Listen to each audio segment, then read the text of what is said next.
அல்லேலூயா. உங்கள் யாவருக்கும் என்னுடைய அன்பின் வாழ்த்துக்கள். நமக்கு உடல்நிலை சரியில்லைன்னா மருத்துவர்கிட்ட போகிறோம்.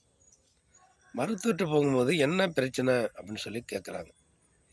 நம்ம என்ன பிரச்சனை, ஜுரம்னா ஜுரம்னு சொல்லுவோம், தலைவலிலாம் சொல்லுவோம், அல்லது கை கால் குடைச்சல்லாம் சொல்லுவோம். சரீரத்தில் என்ன பிரச்சனை அப்படிங்கிறத மருத்துவர்கிட்ட, அந்த டாக்டர்கிட்ட நம்ம சொல்லுவோம். அப்போது அவங்க என்ன பண்ணுவாங்க, அதற்குரிய மருந்துகளை எழுதி நமக்கு கொடுப்பாங்க.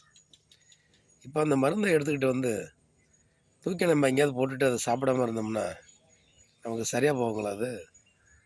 அந்த மருந்து என்ன பண்ணுவோம், காலையில் ஆகாரத்திற்கு முன்னாடி, ஆகாரத்திற்கு பின்னாடி அப்படின்னு சொல்லி எழுதி கொடுப்பாங்க. அந்த மருந்து மாத்திரைகளை நம்ம சரியாக சாப்பிட்டா தான் ஜுரமாக இருந்தால் ஜுரம் நிற்கும், தலைவலியாக இருந்தால் தலைவலி நிற்கும். ஆனாலும் எதையுமே சரி மருத்துவர் சொல்லியிருக்காங்க, கொடுத்துருக்காங்க, நம்ம போய் ஃபீஸ் கட்டி அந்த மருத்துவரை அணுகி ஆலோசனை கேட்டு மருந்து மாத்திரைகள் வாங்கிட்டு வந்துட்டோம். அதை சாப்பிட்டா தான் நமக்கு விடுதலை, அதை சாப்பிட்டா தான் அந்த ஜுரம் நிற்கும், தலைவலி போகும், உடம்பு நல்லா போகும். அதை சாப்பிடாம தூக்கி எறிஞ்சிட்டோம்னா என்ன பண்ணும், நம்மளை அந்த நோய் தொடரும்.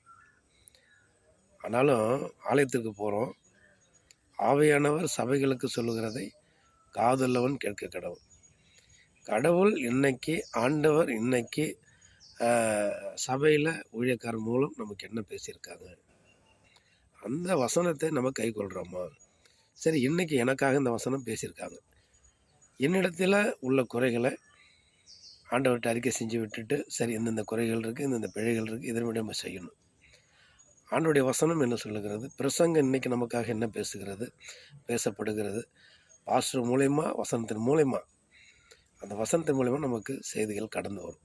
அதை கேட்டு எப்படி உடம்பு சரியில்லைன்னா மாத்திரை சாப்பிட்டா சரியாக போகுதோ, அதே போல் ஒவ்வொரு வாரமும் ஞாயிற்றுக்கிழமையில் ஆண்டவருடைய ஊழியக்காரர் மூலயமா நமக்கு கொடுக்க வர வசனங்களை கேட்டு அதுபடி நடக்கணும். காலையில் ஜெபிக்கணும், சாயந்தரம் ஜெபிக்கணும், ஆண்டவருக்கு நன்றி சொல்லணும், ஆண்டவருக்கு ஆராதனை சொல்லணும். நம்ம அவர்கிட்ட அன்பாக இருக்கணும். எப்பொழுதும் அப்பா மேலே எப்படி அன்பாக இருப்போம், அம்மா மேலே எப்படி அன்பாக இருப்போம், அப்படியாக நம்ம தேவன் மேலே அன்பாக இருக்கணும்.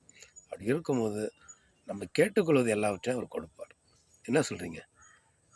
நான் தவறு சொல்லல, இது உங்களுக்கே தெரியும், இது உங்களுக்கே கட்டாயம் தெரியும். நம்ம செய்வோம், கடைபிடிப்போம். ஆமென். அல்லேலூயா.